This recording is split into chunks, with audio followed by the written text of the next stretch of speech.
Tuhan, kita bersyukur karena sampai hari ini Tuhan senantiasa menyertai kita.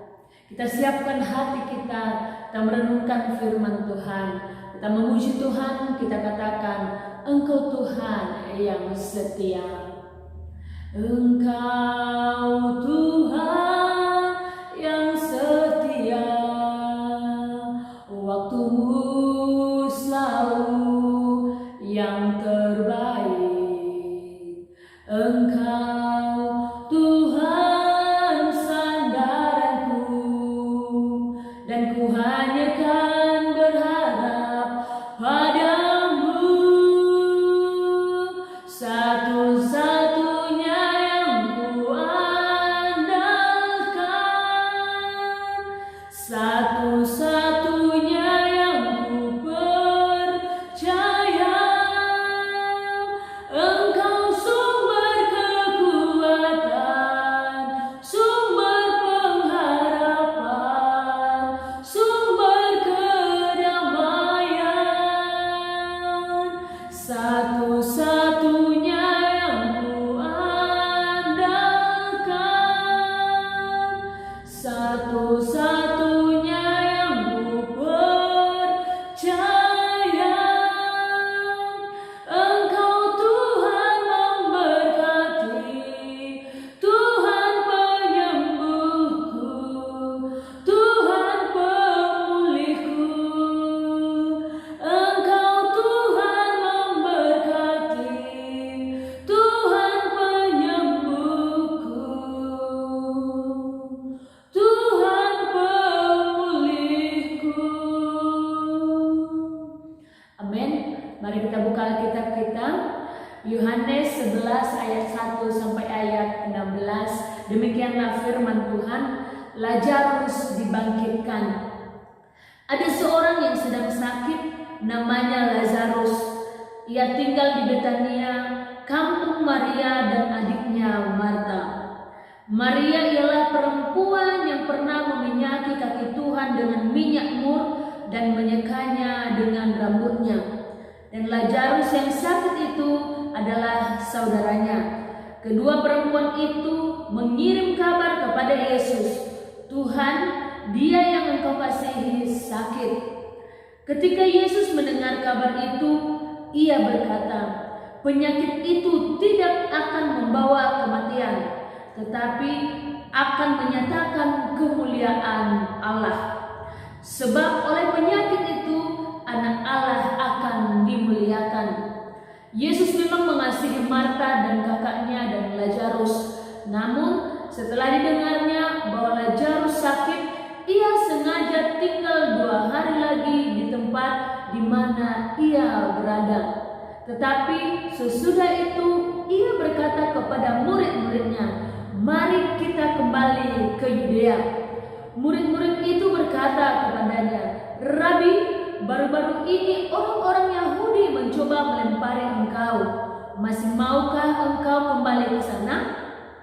Jawab Yesus, bukankah ada 12 jam dalam satu hari?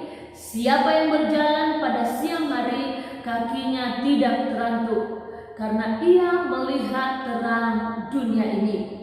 Tetapi jikalau seorang berjalan pada malam hari, kakinya terantuk, karena terang tidak ada di dalam dirinya.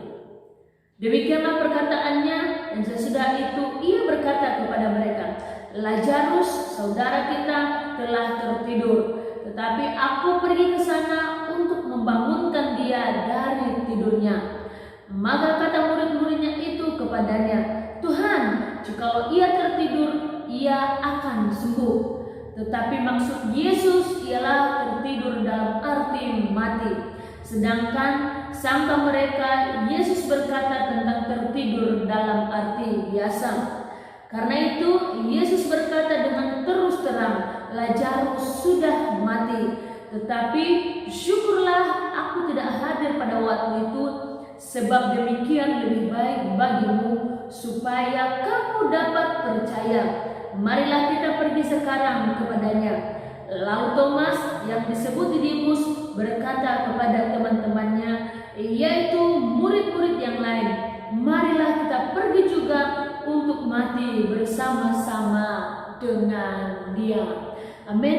Puji nama Tuhan. Bapak Ibu yang terkasih dalam nama Tuhan Yesus, tema firman Tuhan hari ini, belajar menyikapi masalah dengan iman.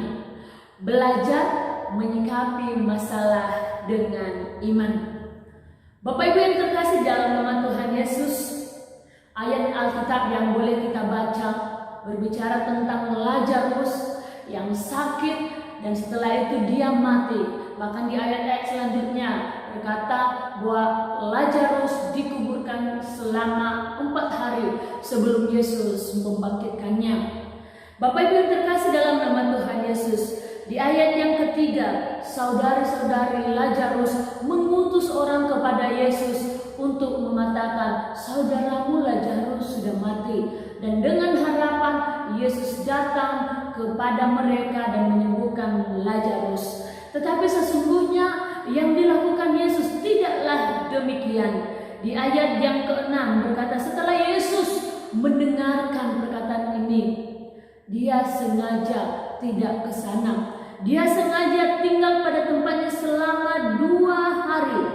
Dan setelah itu di ayat 7 katakan, setelah Lazarus mati, baru ia mau kembali ke Yudea.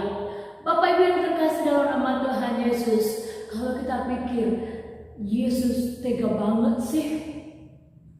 Yesus terlalu tega, padahal firman Tuhan katakan Maria, Marta dan juga Lazarus ini merupakan orang-orang yang dikasihi oleh Tuhan Yesus. Tetapi kenapa di dalam masalah Yesus sengaja tidak mau datang kepada mereka, tidak mau menyembuhkan Lazarus?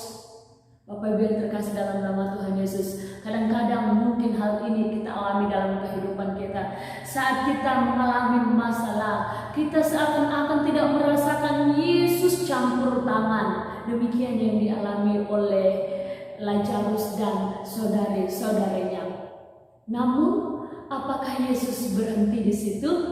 Mari perhatikan ayat yang ke-7. Tetapi setelah Lazarus mati, ayat 7 berkata seperti ini. Tetapi sesudah itu ia berkata kepada murid-muridnya, mari kita kembali ke Yudea.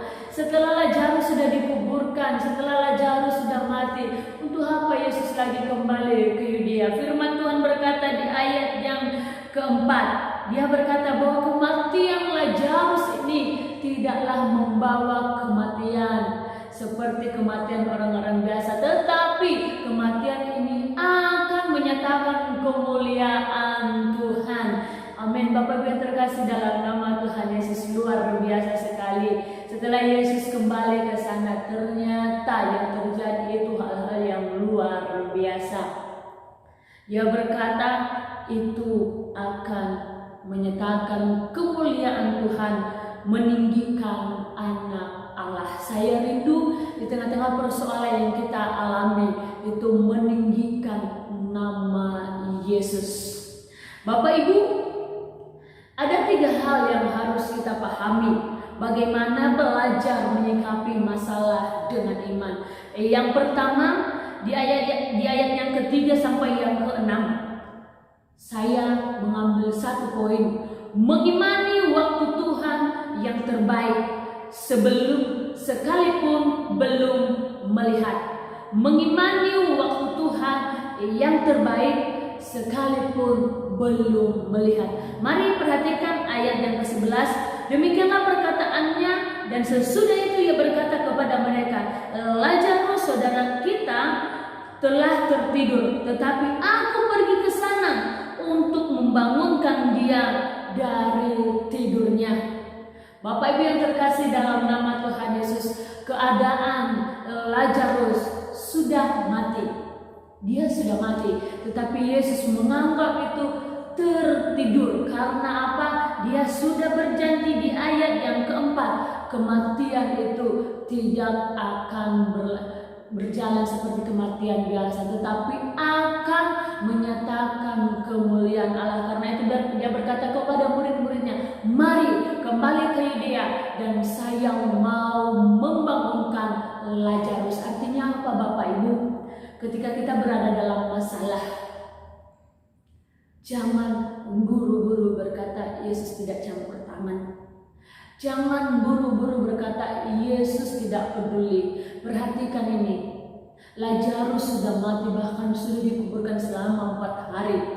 Tetapi Yesus masih mau menyatakan kemuliaannya. Demikian juga dalam kehidupan kita. Ketika percaya kepada Yesus, percaya pada waktu Tuhan yang terbaik, saya percaya kita akan melihat kemuliaan Allah, kita akan melihat penyertaan demi penyertaan Allah dalam kehidupan kita. Yang kedua, tidak melihat setiap waktu itu buruk. Perhatikan ayat yang ke-9 dan 10.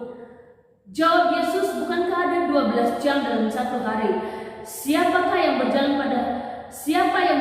pada siang hari, kakinya tidak terantuk karena ia melihat terang dunia ini. Tetapi jikalau seorang berjalan pada malam hari, kakinya terantuk karena terang tidak ada dalam dirinya.